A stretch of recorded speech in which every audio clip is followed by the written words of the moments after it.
Et je veux le faire condamner. Parce que s'il ne le fait pas, ça veut dire qu'il n'a rien compris, pas de leçon.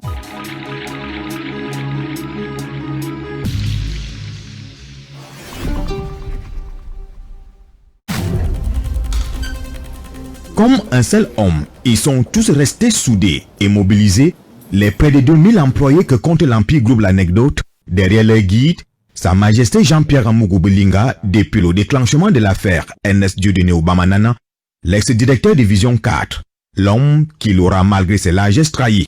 Réunis dans cette salle de conférence du 4e étage de la Tour d'un Sam, au 3e arrondissement de la ville de Yaoundé, la capitale politique camerounaise, le mardi 30 juin 2020, ils étaient accrochés à ses lèvres après son retour de son Koumadiam natal dans l'arrondissement de Mbankomo, où il aura pris quelques jours de repos, question de se ressourcer après le choc qu'il aura subi.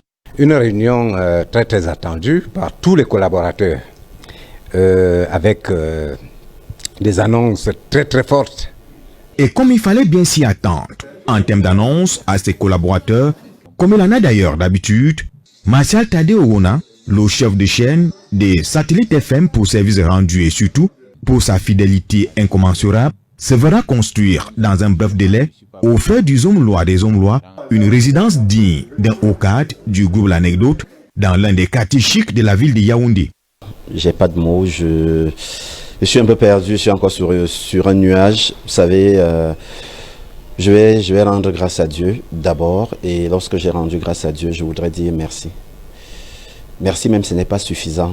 Merci, c'est un euphémisme par rapport à ce que je voudrais lui dire aujourd'hui aux Zomlois des Zomlois, Sa Majesté Jean-Pierre Amougou Belinga.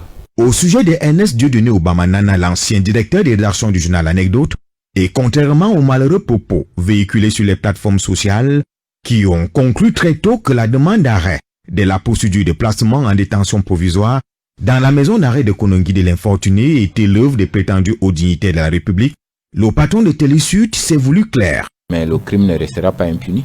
Ça doit être valable pour tout le monde. Et je veux le faire condamner. Parce que s'il ne le fait pas, ça veut dire qu'il n'a rien compris, pas de leçon. Comme il le faisait déjà savoir au procureur général près la cour d'appel du centre, dans cette correspondance, le promoteur de Vision Finance a également tenu à le réitérer à ses collaborateurs que loin d'une quelconque influence, il aura agi de par l'humanisme qui le caractérise. J'ai évité seulement que les gens ne profitent pour l'attaquer là-bas en prison et dire voilà notre Bibi Ngota. La loyauté, c'est autre chose. La fidélité est très important. Et ceux-là ne regretteront pas de m'avoir connu.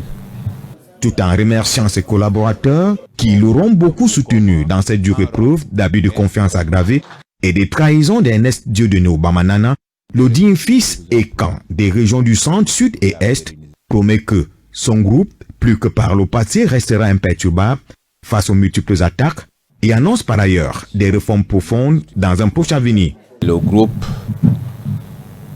restera debout, plus que jamais. D'ailleurs, ce n'est pas fini. Ce n'est ni leur gesticulation, ni les germiades, ni quoi que ce soit. Nous, on avance. Il faudra travailler davantage pour récolter, a-t-il martelé par la suite, tout en mettant en garde les nombreuses taupes déjà identifiées qui continuent de courir au sein de l'immeuble. La fin de cette course folle n'étant qu'une question de minutes.